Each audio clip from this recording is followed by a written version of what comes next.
Президенттин биздин алдыбызда, өкмөттүн алдында чыгып сүйлөгөндө 30 ноябрда кол койгон улуттук маданиятты 2010 жылга чейин өнүктүрүү боюнча. Өткөн жылы эсиңиздерде бар, Ысык көл эл аралык кинофестиваль өткөн, бюджеттен бир тыйын каралган эмес.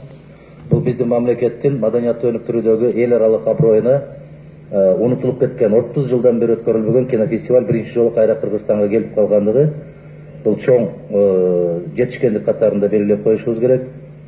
Экинчиден, кыргыз кино искусство чеберлери менен, кыргыз маданият ишмерлери менен жолугушуусунда президент айтты эле 120 миллион сом каралат деп. Кыргыз киносун, улуттук кинону өркүндөтүүгө. Мына ушул жаатын карап койсоңуздар, себеп анын 80 миллиону бизде жанакы тарыхый Сынган кылыч романдарын көркөм фильм кылып жаратуу боюнча. Анан 2011 жылы Алай ханышасы Курманжан Датканын дүйнөдөн кайткандыгынын 100 жылдыгына байланыштуу Россия менен Кыргызстан биргелешкен Алай ханышасы деген фильмди тартуу боюнча. Жылда ошол кыргыз фильмде бирден мамлекеттин буйрутмасы менен ошондой фильмдер тартылып жаралып туруш керек. Себеп биздин жаш муундарды тарбиялоодо кыргыз мамлекетинин өткөн тарыхын, мына Бишкек Баатыр боюнча дагы көптөгөн жылдар айтылып келинди. 125 жыл болду Бишкекке, 130 жыл болуп атат быйыл деп. Бишкек шаарынын өз негизги тарыхы 250 жыл деп. Аны Мадумаров да ойлоп тапкан жок, эч ким ойлоп тапкан жок.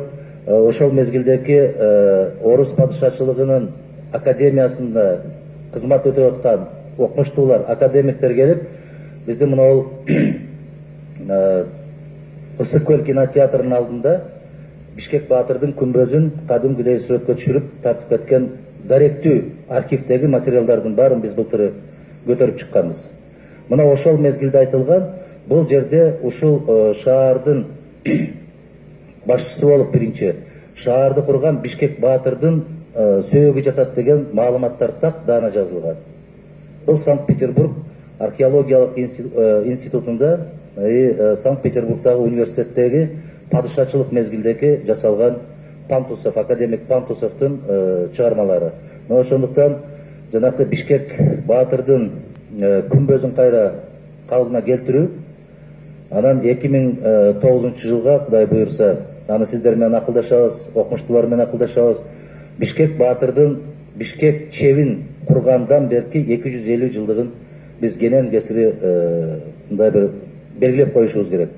Ушул жааттан улам, урматтуу депутаттар, жана биздин аксакал эжекебиз Шарипа Садыбакасова айткандай, жакшылыгыбызды жакшылыктай көтөрөп билсек, биз суктана турган, биз сыймыктана турган, биз көкөлөй турган, кылымдарды карыткан калк экенибизди элдин алдында көрсөтүш үчүн мына ошондой тарыхый, көркөм фильмдер жаратылыш керек. Биз жана шайлоодо жүргөндө айтпадык, азыр жаш балдардан чоңойгондо ким болосуң деп сурасаң, Ван Дам болом дейт, Джеки Чан болом дейт, Сталлоне болом дейт, эч качан айтпайт. Курманжан Датка болом, Таптөбө Турсунбаева болом, же Сабира Күмүшалиева болом, Сайра Кийизбаева болом дегендер жок. Себеп алар эртеден кечке чейин теледен көргөндөр ушулар.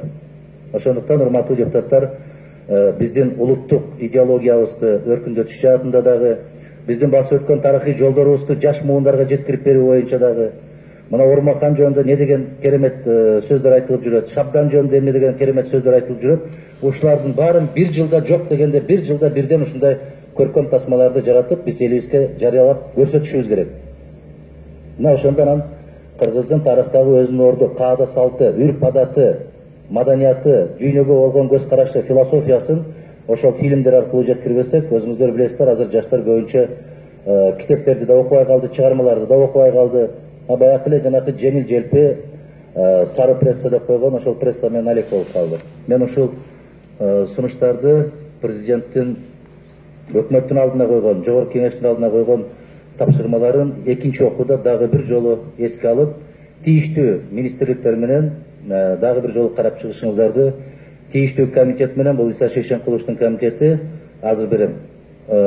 Ушул жааттан экинчи окууга дагы бир жолу тактап, өзгөчө бир статья менен киргизгенге аракет жасасаңыздар, өзгөчө бир статья менен. Biz 95 жылы Америкага барганда, урматтуу депутаттар, эң алыскы штаттагы бир фермерге бюджет тарабынан канчалык колдоо көрсөтүлсө, ошол бюджетте көрсөтүлгөнүн көргөнүбүздө биз таң калганбыз да. 400 миллион халкы бар Америкада, ар бир статьяда ар бир инсандын, ар бир айылдын дарегине жазылган. А бизде көпчүлүк учурда могу жерде акчаны түңүнөн жазып коебуз. Ошол акчалар кандай болуп таратылат? Биз көптөн талап кылып келгенбиз. Саламаттык сактоо министрлигине деп жазып коебуз, кайсыл тармакка кетет? Ремонтуна канча кетет?